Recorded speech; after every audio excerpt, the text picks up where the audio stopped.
मैं आप सबको बताने वाली हूँ कि मैंने नोट सेट के लिए कैसे प्रिपेयर किया था, कब मैंने प्रिपरेशन शुरू की थी, क्या क्या बुक मैंने फॉलो की थी, कौन सी कोचिंग मैंने ली थी। क्योंकि काफ़ी लोग तुम्हें से पूछ रहे थे कि मैम हम कब से पढ़ाई शुरू करें या फिर कौन सी बुक फॉलो करें, कहाँ से नॉन नर्सिंग पार्ट करें, ये सब कुछ मैं आप लोगों को बताने वाली हूँ। सो स्टार्ट करते हैं। सो मैंने अपनी नर्सिंग की थी एम्स जोधपुर से। तो वहाँ पे क्या होता है कि क्लिनिकल एक्सपोजर काफ़ी अच्छा रहता है। तो हम लोग सारे वार्ड्स में जब जाते थे, आईसीयूज ओटी में, तो वहाँ पे हमने इंस्ट्रूमेंट्स वगैरह, सर्जरीज और सब कुछ, मतलब ये जो क्लिनिकल प्रोसीजर्स होते हैं सब कुछ लाइव देखे थे। तो उससे हमारे क्लिनिकल नॉलेज काफ़ी सही था।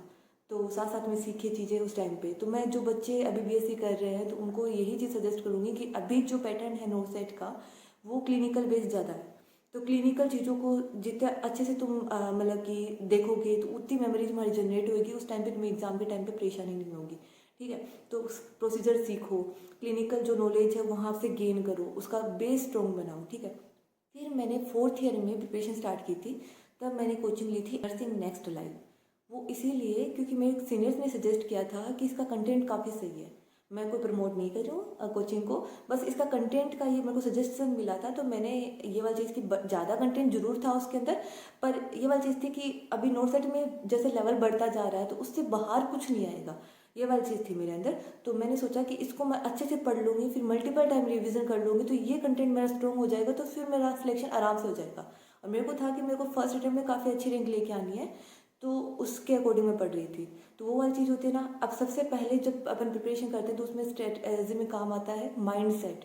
माइंड सेट कैसा होना चाहिए, तो अपन को डिसाइड करना है कि मेरे को टॉप रैंक लेके आनी है, टॉप 100 में, टॉप 50 में, टॉप 10 में, या फिर फर्स्ट रैंक, है ना। ठीक है, ये वाली चीज़ें सोच के चलनी है कि मेरे को यही रैंक लेके आनी है, उसके अकॉर्डिंग प्रिपरेशन करनी है। अगर वो टॉपर बच्चा कितना पढ़ रहा होगा उसके अकॉर्डिंग जब सोचोगे ना, तब तुम्हारा अचीवमेंट जो होगा वो उसके नज़दीक आएगा। अगर तुम यही सोचोगे यार कैसे भी करके सिलेक्शन हो जाए, तो वो वाली विश मांग रहे हो, तो फिर वो रैंक कहीं पे भी आएगी और उस सिलेक्शन की भी गारंटी नहीं होती है। तो मैनिफेस्ट करो पॉजिटिव चीज़ों को।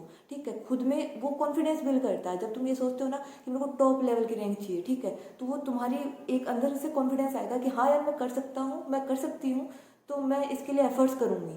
ठीक है, क्योंकि जो बच्चे टॉप रैंक लेके आते हैं, टॉपर अलग से तो बनते नहीं, अपने में से कोई होते हैं, तो वो माइंडसेट रखते हैं कि भाई हमें टॉप रैंक लेके आने, हमें उसके अकॉर्डिंग प्रिपरेशन करती है, उतना ही टाइम उनको मिलता है, उतना ही टाइम हमें मिलता है।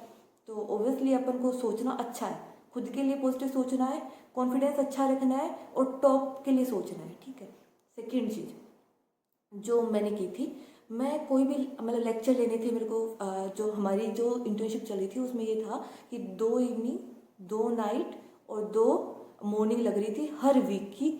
हम महीने के हम 8 नाइट कर रहे थे।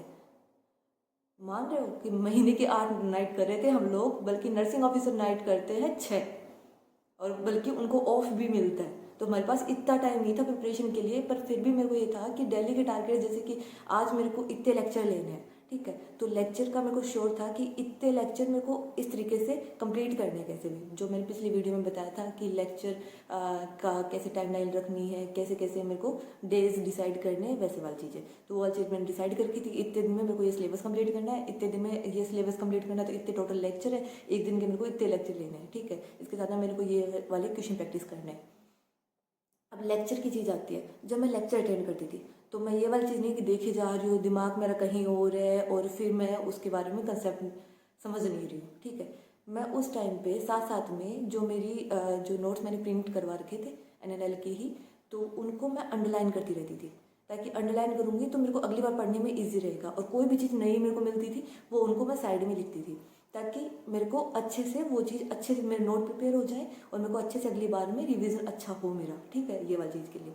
ठीक है, तो और साथ में जब मैं अंडरलाइन करती थी, साथ में उस लाइन को पढ़ती थी, साथ में टीचर पढ़ा रहा होता था, तो मेरा दिमाग पूरा एक्टिव रहता था उस टाइम पे। तो चाहे मैं आधे घंटे के लिए पढ़ रही हूँ, मैं दिमाग एक्टिव के साथ में पढ़ रही थी। ठीक है, अब अगला पॉइंट आता है कि लेक्चर्स कितने मतलब कि कितने एफिशिएंटली तुम्हें देखने हैं। कई लोग क्या होते हैं कि लेक्चर्स का कंटेंट, आज मैंने एक लेक्चर लिया, उसका रिवीजन किया, रिवीजन करते हुए मेरे को 2-3 घंटे लगे उसी दिन के अंदर, वो वाली चीज़ नहीं होनी चाहिए। अगर तुम कोई लेक्चर ले रहे हो, तुम उसी टाइम पे रिवीजन कर रहे हो, तो तुम्हें ये चीज़ होनी चाहिए क्लास में क्या बताया था उसका रैपिड रिवीजन करो। ठीक है, तुम एक बार ही सोच रहे हो कि तुम एक बार बैठ के पूरा रट्टा करके ही अगला पेज मतलब कि टर्न करोगे, तो वो वाली चीज़ें नहीं है। तुम रट्टाफिकेशन करने बैठ जाओगे और फिर तुम्हें ये होगा कि काफ़ी टाइम लग जाएगा कंप्लीट रिविजन करने में, एक बार कंटेंट को पढ़ने में ही काफ़ी टाइम लग जाएगा। तो वो वाली चीज़ नहीं होनी चाहिए। जब तुम मल्टीपल टाइम रिविजन करोगे ना, तो वो अपने आप मतलब कि अब तुम्हारी परमानेंट मेमोरी में स्टोर हो जाएगी।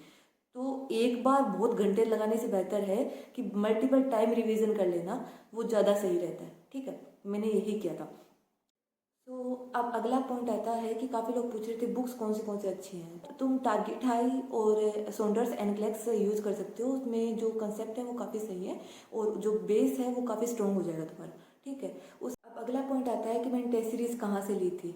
तो मेन पॉइंट था कि मेरे को टेस्ट सीरीज अलग अलग जगह से मैंने देखा कि वहाँ पे मतलब बजट से बाहर थी कि 1100-1200 की 900 रुपये की ये टेस्ट सीरीज़ मिल रही थी। तो इतना बजट था नहीं मेरा।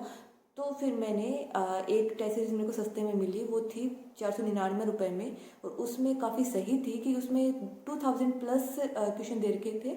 और तो मतलब 100 क्वेश्चन अलग अलग सब्जेक्ट वाइज अलग अलग टॉपिक वाइज दे रखे थे। और उसमें उन्होंने प्रीवियस जो क्वेश्चन पूछे गए हैं, जो क्वेश्चन पूछे जा सकते हैं, मोस्ट प्रोबेबली जो क्वेश्चन पूछे जा सकते हैं, और मतलब जो इंपॉर्टेंट कंसेप्ट पे क्वेश्चन हैं, वो सारे उन्होंने दे रखे थे। तो वो चीज़ काफ़ी इफेक्टिव थी कि मेरे को पता था कि कैसे क्वेश्चन बनते हैं, कैसे क्वेश्चन आ सकते हैं। तो ये टॉपिक मेरे को ज़्यादा इफेक्टिवली पढ़ना है। ये वाली चीज़ मेरी वहाँ से काफ़ी इंप्रूव हुई। और उसका अगर तुम चाहो तो मैं उसकी लिंक भेज दूंगी तुम लोगों को, इसके डिस्क्रिप्शन में मिल जाएगी तुम्हें। तो वो तुम वहाँ से देख सकते हो। ठीक है, उसके अलावा फिर फर्दर पॉइंट आता है कि अगला पॉइंट कि क्वेश्चन प्रैक्टिस कैसे करनी है। तो हर दिन के तुम 100 क्वेश्चन करो, हर दिन के। ठीक है, अगर तुम क्वेश्चन ज़्यादा करते हो तो तुम्हें पता चलेगा इस कंटेंट से ये चीज़ें पूछी जाती है। फिर तुम रिवीजन करोगे तो उसी टाइम पे उन क्वेश्चन के जो पॉइंट्स हैं इंपॉर्टेंट, वो तुम्हें याद रहेंगे। हाँ, यहाँ से क्वेश्चन बनता है तो मैं इसको अच्छे से पढूँ। ठीक है, वो वाली चीज़ रहती है। तो क्वेश्चन प्रैक्टिस करो हर दिन 100 क्वेश्चन मिनिमम।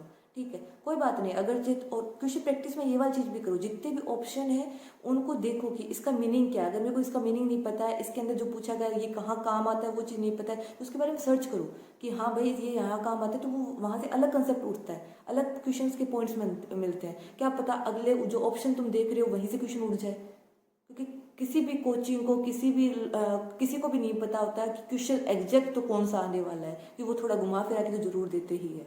तो ओवरऑल अपन ने क्वेश्चन प्रैक्टिस का डिस्कस कर लिया, सिलेबस कैसे कवर किया था वो डिस्कस कर लिया। पिछली वीडियोस में मैं बता चुकी हूँ कैसे रिवीजन करना है। जो भी डाउट हो वो तुम कमेंट कर सकते हो। और अगले वीडियो में तुम्हें कौन से सब्जेक्ट के इंपॉर्टेंट टॉपिक्स चाहिए वो तुम कमेंट कर सकते हो।